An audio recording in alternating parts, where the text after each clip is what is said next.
Captain Efudu's fourth outing revealed that he's targeting Gongo.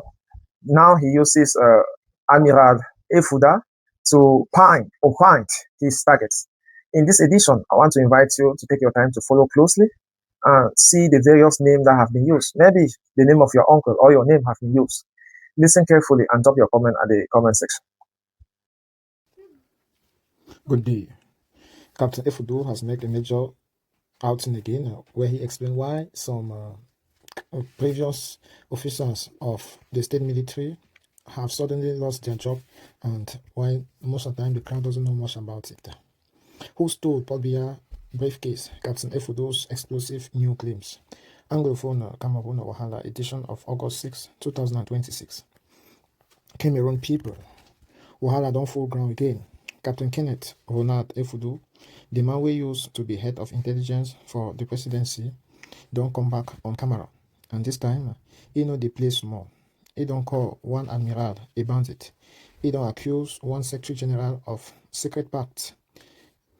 And he don't even bring one document where he say show how they revoke them and appoint on the same day.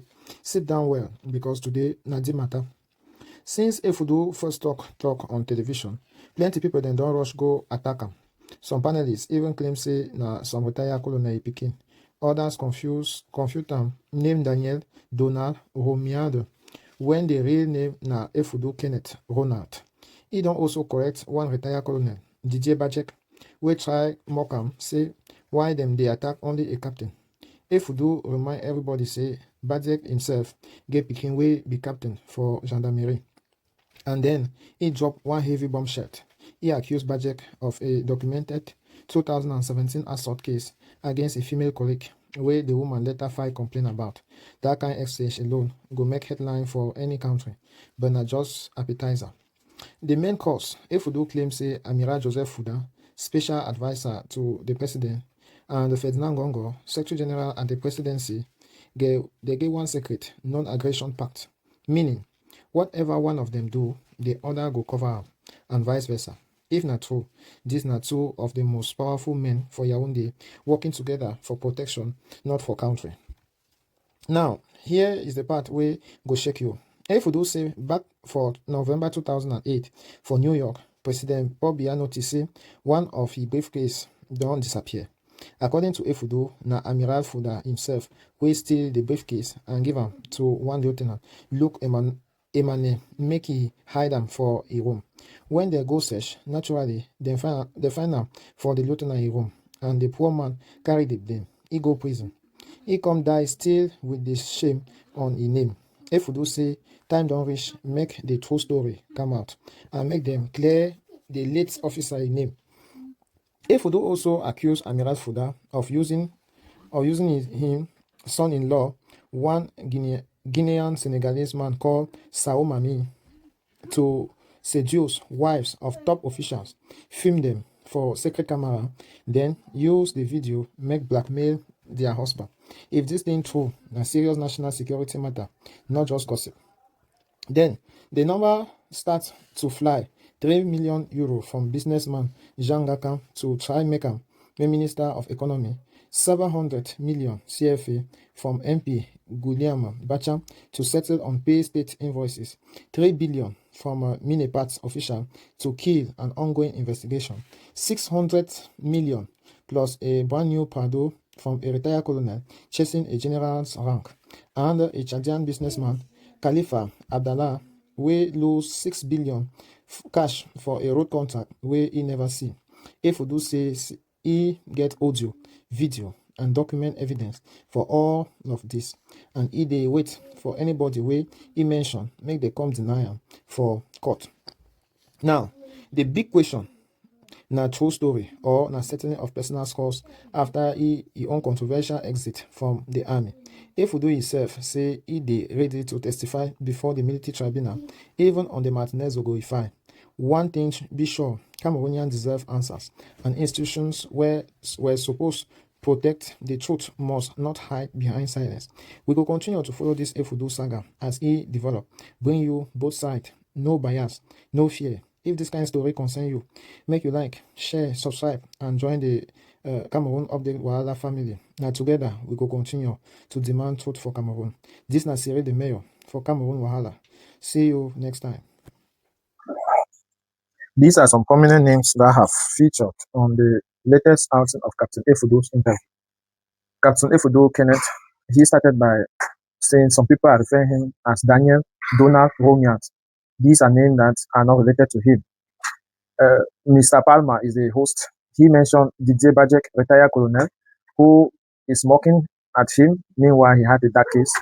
Amiral Joseph Fuda, Ferdinand Gongo, Thierry Atangana, Sao Mami, Koratian Valley, Lieutenant Lut Emana, deceased, Jean Gankam, Paul Fokama, Africlan, Guillaume Bacham, MP, Mariam Ngoni, MP, Jean-Sylvain Voudou, Khalifa Abdallah, Fouda Jean-Jacques, retired colonel, Colonel Bomo, Baga, Deputy Prosecutor, Commandant Noir, Beyena Noir. Looking at the pattern across 4 interviews, a few things stand out.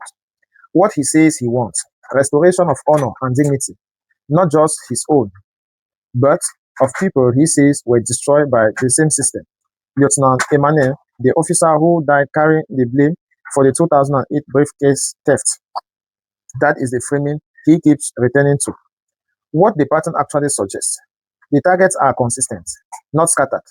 Across 4 appearances, the thorough line is always the same: 2 men, Amira Joseph Fuda and Ferdinand Gongo.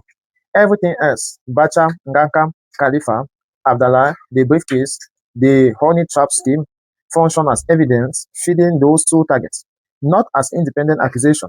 That is not scattergun score settling. That is a build towards 2 specific removal. The motive keep shifting register. He started with personal grievance, his own contested revocation, the 2 contradictory presidential decree dated the same day. By interview 3 to 4, he is escalated to national security, framing DGRE control, a secret non-aggression pact between his 2 targets, blackmail network, barracks loyalty. That escalation curve looked less like someone airing a grudge and more like someone building a case for a specific outcome. Gongo's removal from the SG post with Fuda as collateral damage or as the softer target used to get there. The timing is the real story. Bias now passed 50 days outside the country. No return date announced. Minister Sadi evasive RFI answer. The army reshuffle that just replaced General Chemo. All of this is happening in the same window as Efudo's interview. He is not operating in a vacuum. Whether he is a genuinely independent whistleblower or a proxy voice for a rival faction inside the system, the clan dynamics, our other threats on Gongo, Baboki, and the Ganswa succession concept keep surfacing. The effect is the same. He is adding pressure on Gongo's position at the exact moment succession anxiety is highest. He is daring people to sue him rather than proving anything himself. That is a notable tactic. He repeatedly says he is waiting for denial, waiting for people to sue for defamation, so evidence gets forced into a courtroom. That is not how someone behaves whose confidence the documents alone will do the work. It reads as a pressure play, force his target to either respond, validating the story, or stay silent, which he then spin as guilt.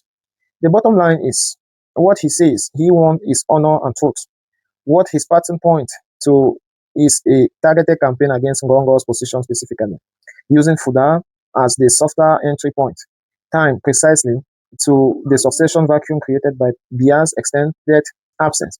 Whether Ifudo is acting alone or someone instrument is acting through him, the open question our audience should be asking not whether the documents presented are real, but what this turn into the next when we meet again. Stay with us.